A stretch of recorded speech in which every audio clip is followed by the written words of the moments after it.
మారే అవకాశం ఇచ్చినా కూడా అదే తప్పు చేస్తూ మారకుండా మళ్ళీ అలాగే ప్రవర్తిస్తే ఖచ్చితంగా చిచి వీడు అసలు జన్మలో బాగుపడ్డు అని వదిలిపడేస్తాం. నిజంగా ఇదంతా నేను ఎందుకు చెప్తున్నాను అంటే ఇటువంటి ఛీ అనే పనులే వైసీపీ చేస్తోంది అనేది ఇప్పుడు సర్వత్రా వినిపిస్తున్న విమర్శ. వైసీపీ కూడా కాదు, వైసీపీ ఇలాంటి కార్యక్రమాలకే తెగబడుతోంది అనేది ఎక్కువ శాతం మంది చేస్తున్న విమర్శ. ఎందుకంటే కూటమి ప్రభుత్వం ఏర్పడి 6 నెలలైంది. ఈ 6 నెలల్లో వాళ్ళ అభివృద్ధి సంక్షేమంతో పాటు కొన్ని ప్రయారిటీస్ పెట్టుకుని వెళ్తున్నారు. అందులో ముఖ్యమైనది ఆంధ్రుల కళల రాజధాని అమరావతి నిర్మాణాన్ని శరవేగంగా చేయాలి, 3 సంవత్సరాల్లో దాన్ని పూర్తి చేయాలి, దానికి తగ్గ ప్రణాళిక రూపొందించుకుంటూ గతంలో జరిగిన తప్పుల్ని వీటిలన్నింటినీ సమీక్షించుకుంటూ ప్రధానంగా నిధుల్ని సమీకరించుకుంటూ కేంద్ర ప్రభుత్వ అండతో వరల్డ్ బ్యాంక్, ఏడీబీ, కేంద్ర సంస్థల హడ్కో వీటన్నిటి ద్వారా దాదాపుగా 31,000 కోట్ల రూపాయల నిధుల్ని సమీకరించారు. అలాగే మొదటి దఫా దీనికి సంబంధించి ఒక 16,000 కోట్ల రూపాయలు సిద్ధంగా రెడీ టు రిలీజ్, పనులు స్టార్ట్ అవ్వడానికి టెండర్లు నెమ్మదిగా పిలవడం స్టార్ట్ అయింది.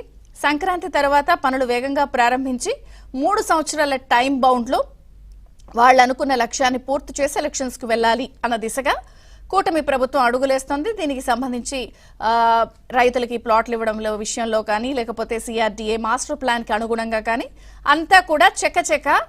అలాగే ఇక్కడ ఒక విషయం ఏమిటంటే ప్రభుత్వం 6 నెలలైనా కేవలం 3 నెలల్లోనే ఈ వరల్డ్ బ్యాంక్కి సంబంధించిన నిధుల ప్రక్రియను పూర్తి చేసి కేంద్ర సహకారంతో నిధుల్ని రెడీగా పెట్టారు. అయితే మరి కడుపు మంటో, కడుపు ఉబ్బరమో, లేకపోతే తాను నరికేసిన చెట్టు మళ్ళీ చిగురించి వేళ్ళూనుకుంటుందనో బాధో, జగన్ అండ్ కో లేదా దుష్టశక్తుల ముసుగులోనో లేకపోతే మేధావుల ముసుగులోనో మళ్ళీ కొన్ని కుట్రలకు తెరలేపాయి. ఒక్కొక్కటిగా చెప్తాను నేను. అవేంటంటే ప్రధానంగా మరి కలుగుల్లో దాగిన ఎలుకల్లాగా ఒక్కళ్ళు బయటకు వస్తున్నారు. 60,000 కోట్ల రూపాయల నిధులు ఒక ప్రాంతంలో పెట్టడం అవసరమా అని ఒక మేధావి అంటారు.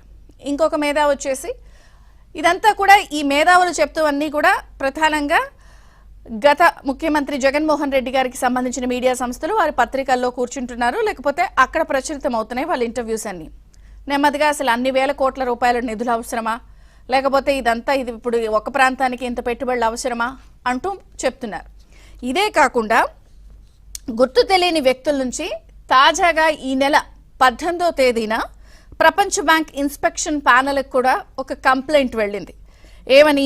అసలు ఈ భూ సమీకరణ చేయడం చట్టవిరుద్ధమని, రైతుల్ని బెదిరించారని, సంతకాలు చేయించి ఇవన్నీ చేస్తున్నారని, చర్చలు సరిగా జరగలేదని, సమాచారం గోప్యంగా ఉంచుతున్నారని, ఇతర ప్రాంతాల నుంచి ఇక్కడ పనిచేయడానికి వస్తున్న కార్మికులకి చాలా తక్కువ వేతనం చెల్లిస్తున్నారు అంటూ ఒక గుర్తు తెలియని వ్యక్తుల నుంచి వరల్డ్ బ్యాంక్ ఇన్స్పెక్షన్ ప్యానెల్కి కంప్లైంట్స్ వెళ్ళాయి.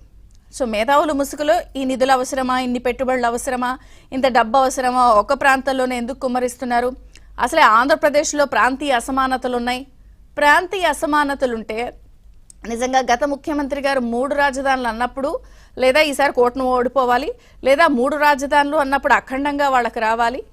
ఆ ఉద్యమం జరిగి 3 ప్రాంతాల నుంచి కూడా ఇంత భారీ మెజారిటీతో కూటమి ప్రభుత్వం వచ్చినా కూడా మరి ప్రాంతీయ అసమానతలు అనడంలో మేధావుల ఉద్దేశం ఏంటో వాళ్ళకే తెలియాలి. ఇదే కాకుండా ఇంకొక లేఖ కూడా విశ్రాంత ఐఏఎస్ అధికారి శర్మ గారు కూడా చంద్రబాబు గారికి ఒక లెటర్ రాశారు. ఆ లెటర్లో కూడా కొన్ని అంశాలని ప్రధానంగా పొందుపరిచారు.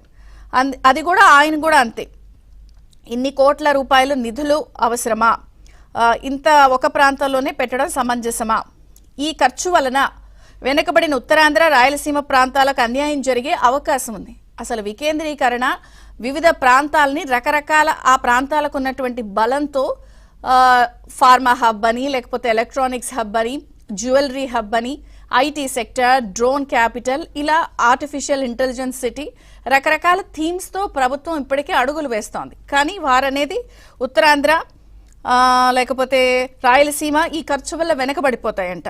ప్రైవేటు కంపెనీలు కాదు కావాల్సింది, ఆరోగ్య సౌకర్యాలు, సాగునీటి సౌకర్యాలు, సాంఘిక సంక్షేమ కార్యక్రమాలు, ఈ కార్యక్రమాల మీద పెట్టుబడులు ఏవి అని ప్రశ్నిస్తున్నారు.